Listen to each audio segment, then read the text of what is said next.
You can do everything right in a relationship. Be attentive, generous, endlessly understanding, and still watch it fall apart.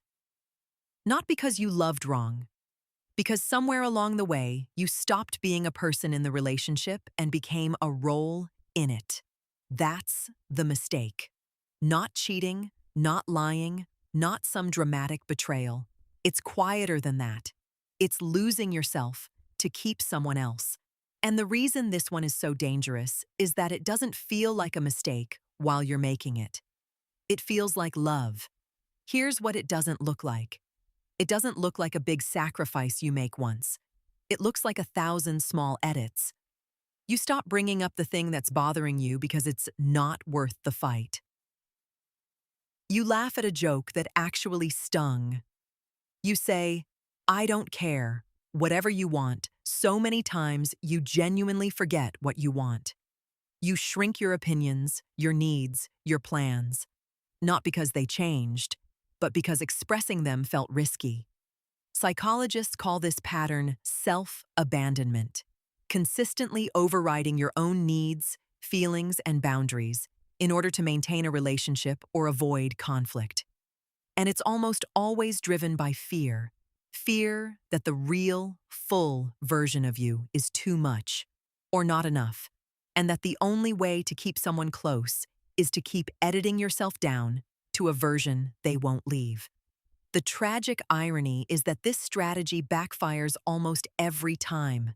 Because what keeps someone genuinely attracted to you long-term isn't your ability to agree with everything.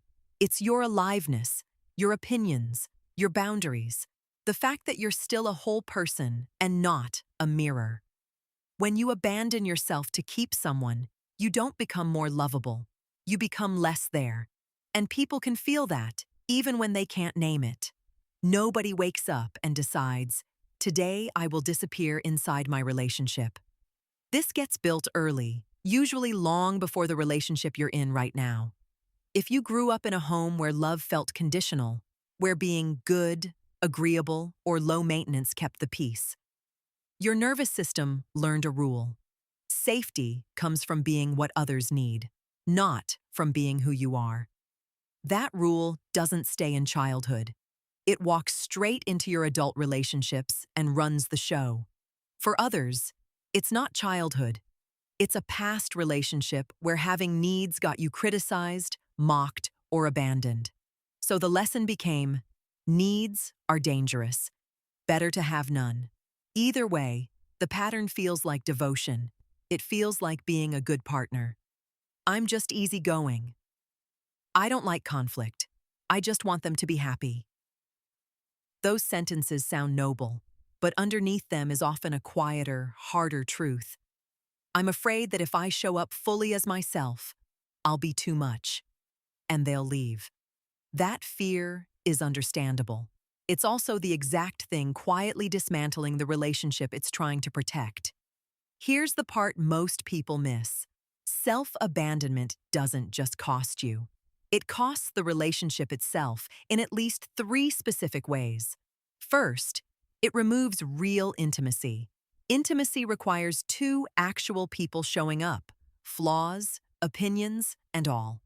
If one person is performing a curated, agreeable version of themselves, the other person isn't in a relationship with a person anymore. They're in a relationship with a performance. And performances are exhausting to sustain and impossible to truly connect with. Second, it breeds resentment, usually silent, slow building resentment that leaks out sideways. You say yes so many times that eventually the yeses turn bitter. You stop noticing you're doing it, but your partner notices the tension, the passive aggression, the sudden coldness that seems to come from nowhere. It didn't come from nowhere. It came from every need you swallowed. Third, and this is the one people rarely expect. Self-abandonment often accelerates the very abandonment you were trying to prevent. When you disappear into a relationship, you become predictable, then invisible, then replaceable. The unique, specific person your partner was originally drawn to quietly stops existing. What's left is easier to leave, not harder, because there's less of an actual person to miss. The fix isn't to swing to the other extreme and become rigid or combative. It's to practice something much less dramatic and much harder, staying yourself on purpose, especially when it feels risky. Start small. The next time you feel that instinct to agree just to keep things smooth, pause and ask yourself one question. Am I saying this because it's true, or because I'm scared of what happens if I don't? You don't have to overhaul your personality overnight. You just have to start noticing the moment of the edit. That's where the pattern actually lives. Then practice saying the true, smaller thing.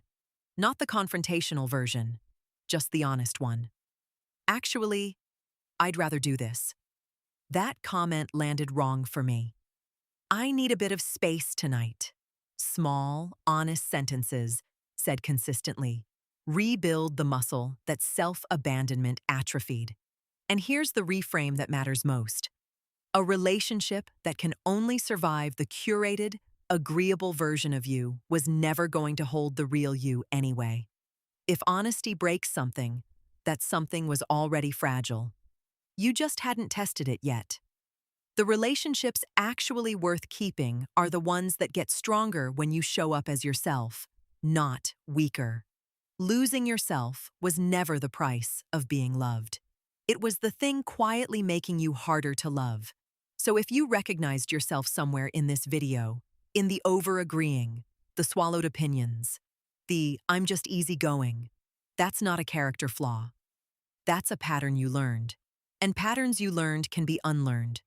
The relationship you're protecting by disappearing isn't actually being protected. It's being slowly hollowed out. The most loving thing you can do, for them and for yourself, is stay whole enough to actually be there. If this gave you something to sit with, subscribe. I put out 2 of these a week on relationships, psychology, and the inner work that shapes how we love. And tell me in the comments, where do you catch yourself doing this most?